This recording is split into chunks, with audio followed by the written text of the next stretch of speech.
Kirby's 30th anniversary was just a month ago, but the celebration is far from over. We still have some classic Kirby games to dive into. In March, I looked at Kirby Air Ride, an enjoyable and unique Kirby racing game with the legendary City Trial mode. In April, I collabed with Channel Kirby and showcased some Kirby spin-offs that were considered to be the most underrated. Now, I'm going to be taking a look at Kirby 64, The Crystal Shards, which is one of the most interesting Kirby platformers and Nintendo 64 games in general. The game feels like a middle ground between classic and modern Kirby, since it introduced many new features while also carrying over elements from Dreamland 2 and 3. It also has many features and elements that are unique to this game, and it helps make it distinct from the other Kirby games. So without further ado, let's take a look at Kirby 64. Kirby 64, The Crystal Shards, was released on the Nintendo 64 on March 24, 2000, and it's the third game in the Dark Matter trilogy. The Dark Matter trilogy refers to 3 Kirby games that were directed by Shinichi Shimomura, and they all have similarities regarding the story along with gameplay features.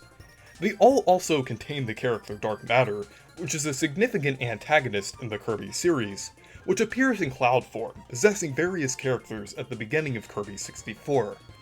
Despite the reputation of most platformers on the Nintendo 64, Kirby 64 plays in 2D, but still contains 3D visuals. The camera and plane of movement tend to shift in each level, allowing for more depth and immersion to complement the simpler 2D gameplay. While keeping the formula the series has been known for in the previous 5 games, Kirby 64 adds the new interesting mechanic of combining copy abilities, which allow for more wide variety of different combinations. Overall, Kirby 64 is a very interesting game, since it's one of the few Nintendo 64 games that play in 2D, and it also innovates the Kirby series with new mechanics.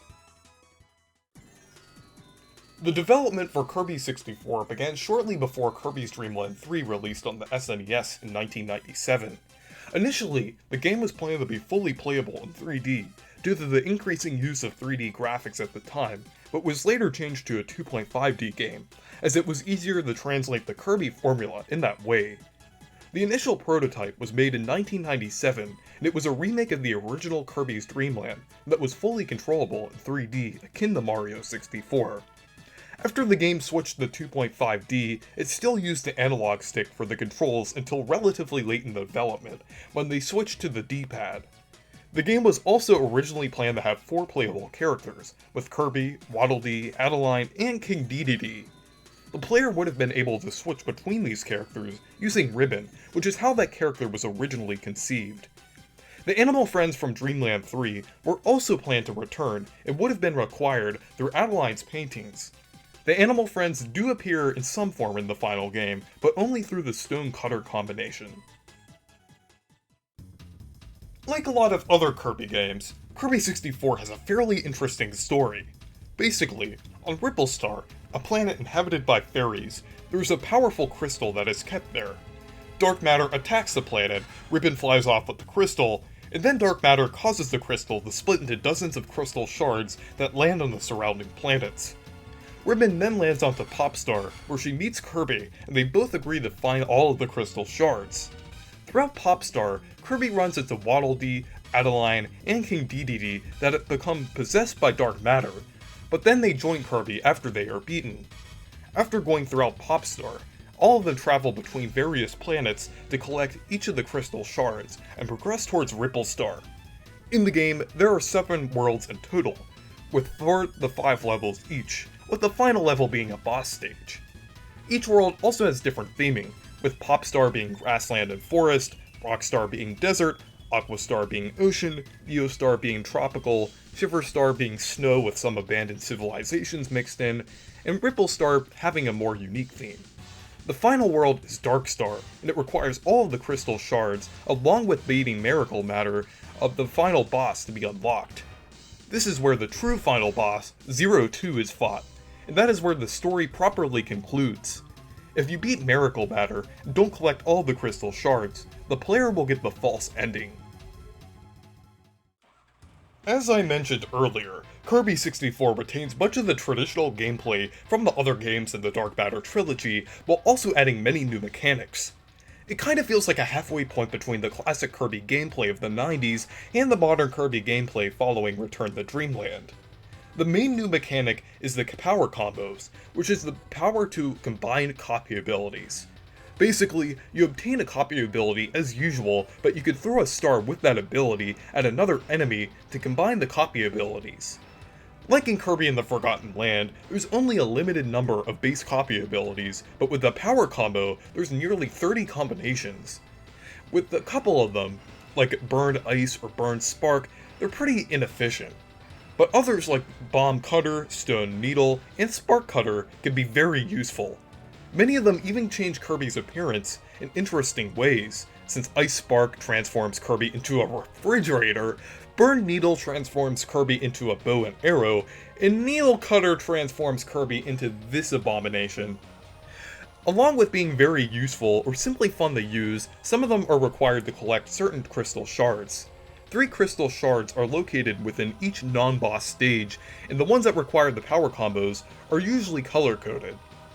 Collecting the crystal shards is mostly straightforward, but some can be a bit confusing, especially if the required copy abilities aren't located within that specific level. Aside from the power combos, the gameplay is fairly intuitive, but the movement speed is a bit on the slow side compared to other Kirby games. While this may be a bit of a complaint to some people, I feel like it makes the game better, since it makes it more difficult as it's harder to avoid certain obstacles. That way, it requires the player to be more engaged and think about their actions more carefully instead of simply romping through each level without any challenge.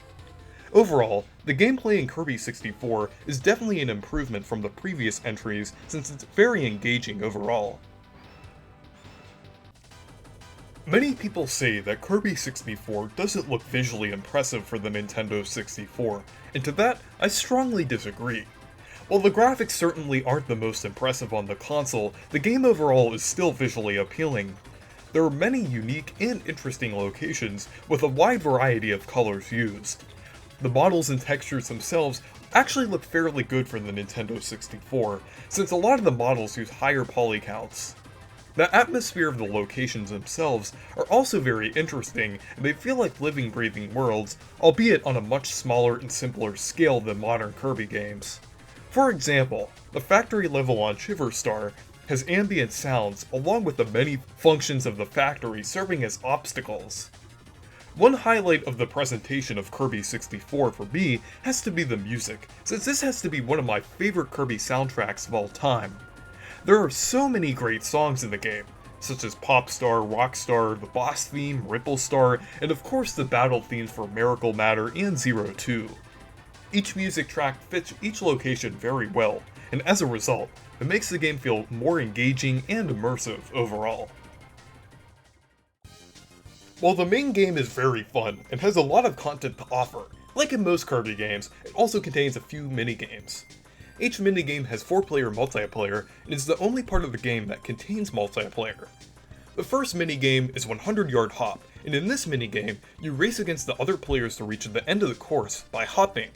To hop, you press A to move 2 spaces, and B to move 1 space. Paying attention to your position is key, because there are many obstacles littered throughout the courses. The second minigame is Bumper Crop Bump, and in this minigame, you compete to collect the most fruit in your baskets that fall from the trees.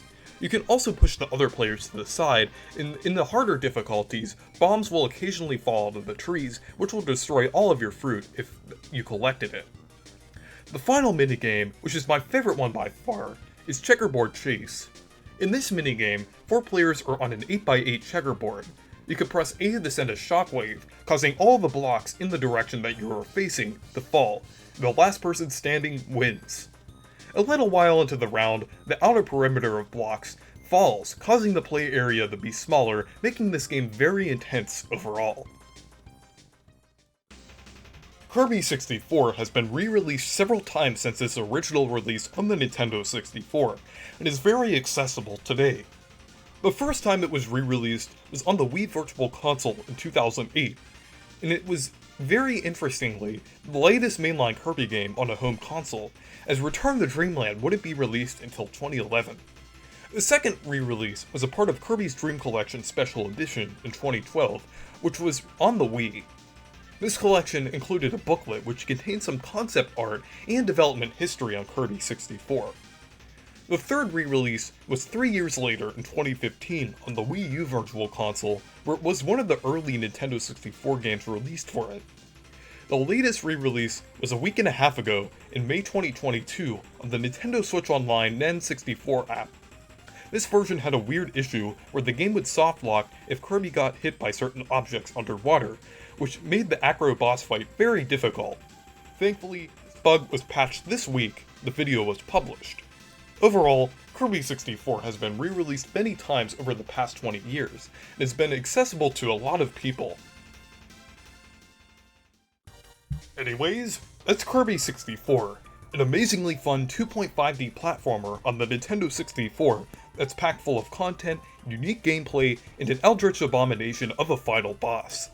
Even though the graphics haven't aged the best due to being on the Nintendo 64, I still feel like it's a timeless classic due to it retaining many aspects that are still fun today.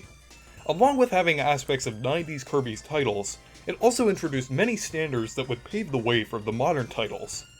So anyways, thank you guys for watching this video. Make sure to leave a like and subscribe for more, and make sure to check out my Discord server and Twitter if you want to. Goodbye.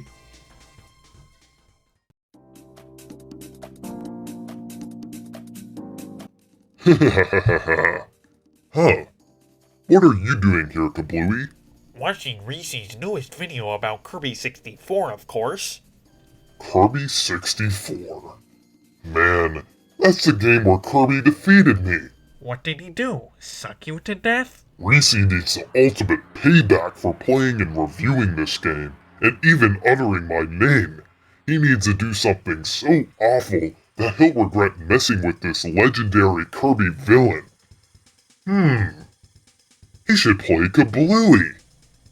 But he vowed with the beach to never play my game again, sir.